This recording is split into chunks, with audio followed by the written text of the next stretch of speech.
Palestra sobre o contemporâneo e o tradicional, diálogos, conflitos e convergências. Quando a gente fala sobre cultura, geralmente as pessoas usam cultura como sinônimo de arte. Então, quando se diz a nossa cultura, está se referindo assim, às artes, às músicas, às óperas, os museus de arte e assim por diante. Cultura tem um sentido muito mais amplo. Futebol é cultura, culinária é cultura, moda é cultura, trânsito é cultura, religião é cultura e assim por diante. Quando eu usar o termo cultura aqui, nesses minutos que eu vou falar para vocês, eu estarei, no entanto, utilizando cultura nesse sentido mais restrito, dessas áreas onde eu tenho militado e trabalhado durante os últimos 40 anos. Ou seja, literatura, poesia, música, cinema, teatro e televisão. A primeira coisa que colocam para a gente, que me colocaram para fazer essa palestra, foi o termo tradição. Tradição, quando nós pensamos em tradição, basicamente nós pensamos nessas pessoas que estavam aqui nesse palco durante toda esta tarde. São os mestres, são as pessoas que trabalharam uma vida toda criando um tipo de manifestação cultural. São manifestações culturais que não surgiram do dia para a noite, que estão conosco há 50, 100, 200, 300 anos de existência aqui em nosso país. Essa tradição é vista muitas vezes de maneira exagerada, tanto para o bem quanto para o mal. Então, existe gente que endeusa a tradição e acha que a tradição é tudo que existe de importante dentro de uma cultura. E existe gente que nega essa tradição, que diz, isso é um monte de velharia, quem gosta de velho é museu. Eu quero saber das coisas de hoje, das coisas que estão acontecendo aqui no mundo, na hora, no momento, em tempo real, na vida real. São duas posições extremadas. A tradição é o chão onde toda a cultura pisa, porque ninguém pisa no ar. Ninguém começa nada a partir do zero. Todo mundo começa a partir de um passado, a partir de um acúmulo de conquistas, de ideias, de obras, de coisas que foram feitas antes e de vidas que foram vividas antes para que isso que nós conhecemos como arte ou como cultura pudesse existir. Muitas dessas coisas, muitas das manifestações que nós nos referimos aqui estão extintas. Nós falamos hoje, sei lá, o teatro que os jesuítas faziam com os índios durante a época da colonização. Isso não existe mais, mas isto deixou parâmetros, isso deixou experiências, deixou culturas e deixou ideias que ainda hoje nos influenciam. Então, as coisas da tradição, eu gosto de comparar com as estrelas que nós vemos no céu. Todo mundo sabe que um pescador, um navegador, um capitão de navio, quando sai pelo oceano e está em alto mar, ele se orienta pelas constelações que tem lá no céu. A verdade da ciência nos diz que muitas dessas estrelas que nós vemos não existem mais, já explodiram há muitos anos atrás, mas como estão muito distantes, a luz dessa explosão delas não chegou até nós. Constelações que nós vemos hoje são formadas por estrelas que estão a 1 milhão de anos-luz de distância, 1,5 milhão, 500 mil anos-luz de distância. A luz delas leva esse tempo para chegar até nós. Então, esse céu que nós olhamos, essas estrelas e constelações que nós vemos, são uma ficção. Essas constelações não existem mais com esse formato. As verdadeiras estrelas hoje estão em outras posições. A gente é que não sabe, porque a luz leva um tempão enorme para chegar até aqui. Muitas dessas estrelas já não existem mais, já explodiram, já se desmancharam em cinza nuclear. Mas a gente continua vendo. Para nós, a luz que elas emitiram um dia continua existindo, continua valendo e continua sendo útil para nos guiar em nossas navegações pelos oceanos da cultura.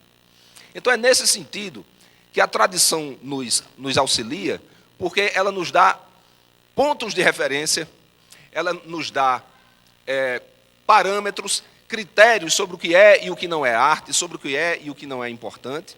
E mesmo que a gente não vá utilizar esses critérios no que a gente faz, a gente precisa saber que eles existiram um dia, que houve uma sociedade brasileira, ou em qualquer outro país, em que esses critérios vigoravam, e a gente precisa ter a curiosidade de saber por que esses critérios eram tão importantes para quem fazia cultura há 500 anos atrás ou há 2.000 anos atrás.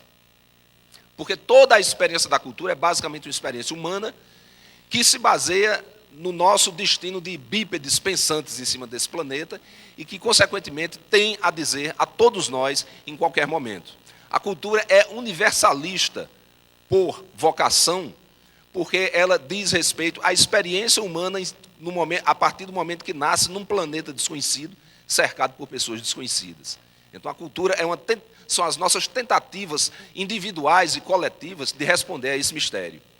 Por isso que nós vemos hoje, nós lemos a Ilíada, a Odisseia de Homero e nos emocionamos, por isso que a gente vê uma peça de teatro do tempo da Renascença, uma pintura do tempo da Antiguidade, um cântico egípcio escrito há 5.000 anos atrás, e essas obras nos emocionam, porque alguma coisa elas têm para dizer para a gente, mesmo que elas não existam mais.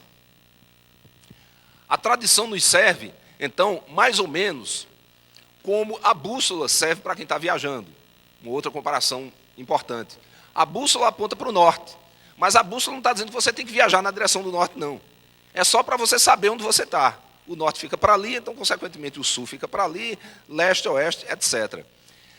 Quando nós vemos obras, produtos culturais de 200 anos atrás, eles estão nos indicando, não que a gente faça aquilo mesmo que fizeram, mas que aquilo foi feito, que aquilo teve uma importância para a humanidade num determinado momento, que aquilo, em determinadas épocas, em determinadas gerações, foi considerado a obra de arte mais importante que havia em nosso país, ou em qualquer outro. E essas coisas são importantes, porque quando nós trabalhamos com isso, precisamos sempre procurar numa obra, mesmo uma obra antiga, olhar para ela e dizer assim, o que é que isso tem de tão vivo, o que é que isso tem de tão emotivo, de tão importante, de tão inquietante, que fez com que milhares e milhares de pessoas se dedicassem a isso, gerações sucessivas fazendo essa coisa aí. Por que é que as pessoas fazem cordel ainda hoje? Por que é que as pessoas fazem folia de rua ainda hoje? Por que é que as pessoas dançam frevo ainda hoje? O frevo podia ter acabado, por que não acabou? É importante para as pessoas por alguns critérios. A tradição que nós herdamos é uma herança de momentos reais, vividos em tempo real, por seres humanos de verdade, há 10, 20, 50, 100, 200 anos atrás. De todo esse caos, essa desordem, esse tumulto que é a vida da gente, sobra muito pouca coisa. Pensem aí, vocês, o que sobrou da vida do seu avô, da sua avó, o que foi que eles deixaram? Deixaram meia dúzia de fotografias, meia dúzia de histórias, de exemplos, de episódios que as pessoas vão passando de geração em geração, que eu ouvi dos meus pais, que eu vou transmitir para os meus filhos, e assim por diante. De tudo que a gente tem na nossa vida, depois que a gente morre, muita coisa se perde, alguma coisa fica preservada.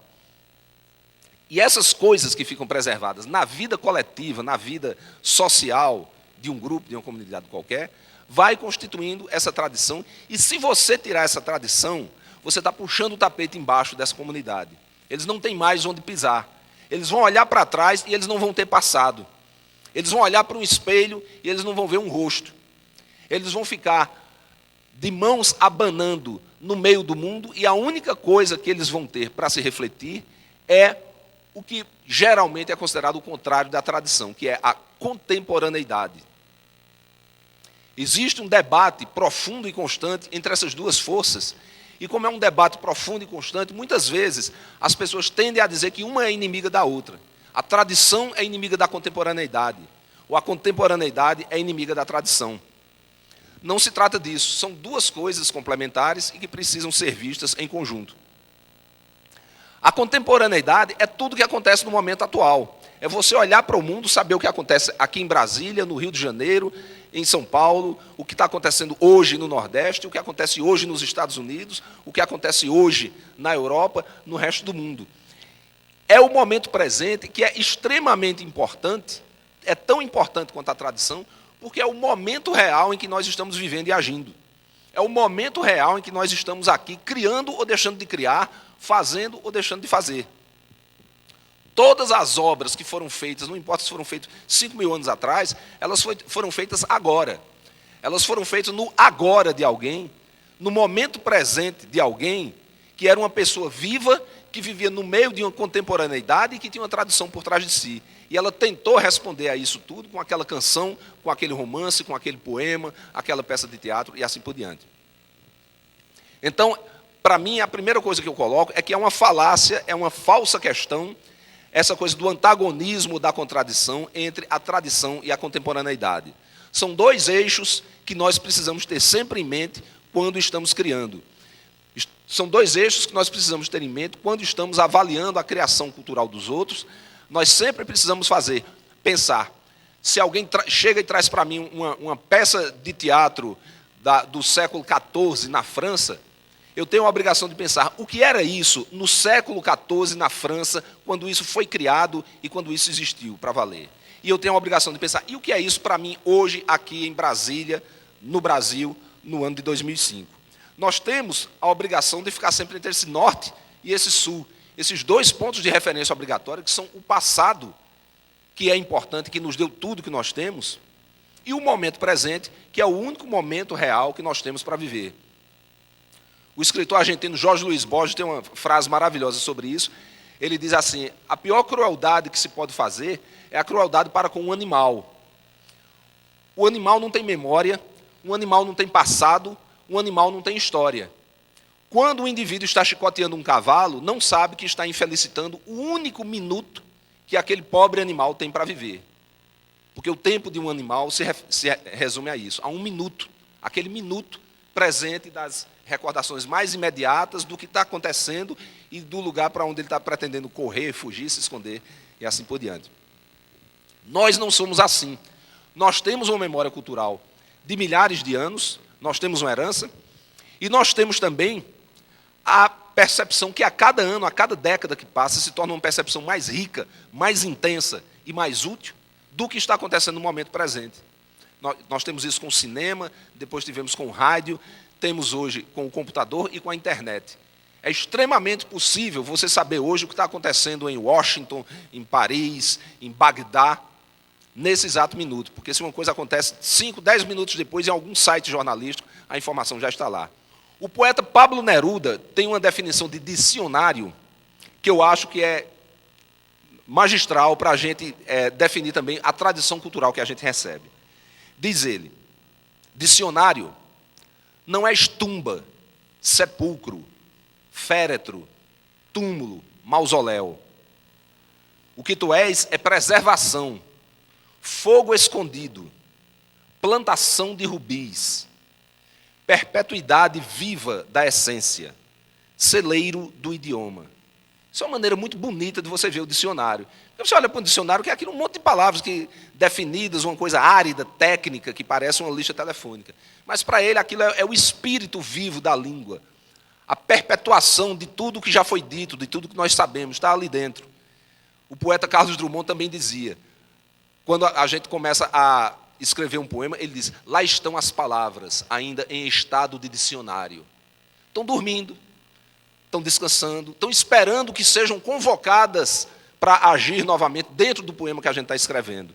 Neruda via isso, Carlos Drummond via isso. E tudo que eles dizem do dicionário pode ser visto como a nossa tradição cultural. Está tudo ali, nada morreu, nada deixou de existir. O que foi preservado, o que foi lembrado, continua existindo.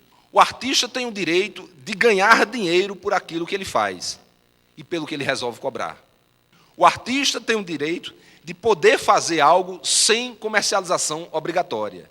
E eu queria resumir o que eu falei aqui da seguinte maneira: culturas tradicionais e novas culturas urbanas têm em comum o impulso da criação coletiva, o predomínio da mentalidade amadorística sobre a mentalidade profissional. A perda de importância da autoria individual, em contextos específicos, aqui e acolá, tem como contrapartida positiva, no aspecto psicológico e social, o estímulo a atitudes de generosidade, desprendimento e compartilhamento fraterno, a noção de brodagem, fraternidade, irmandade. Existe algo de intrinsecamente positivo no conceito de brodagem, conforme praticado nas novas culturas urbanas. O de uma comunidade que define a si própria por conceitos de não hierarquia, de amadorismo, de anonimato e de fraternidade horizontal. O único perigo é que esse conceito possa ser usado, como de fato tem acontecido, para cancelar a importância da tradição, da verticalidade histórica de uma herança, de tudo que foi feito e que está tentando ser transmitido a nós pelos nossos pais e pelos nossos avós. Qualquer política pública para a cultura precisa ter em mente que tradição e brodagem não são autoexcludentes. não se excluem mutuamente, complementam-se uma à outra, e que é preciso estabelecer laços de companheirismo e de cumplicidade entre os que preservam o passado e os que estão tentando descobrir o futuro. É isso aí, muito obrigado.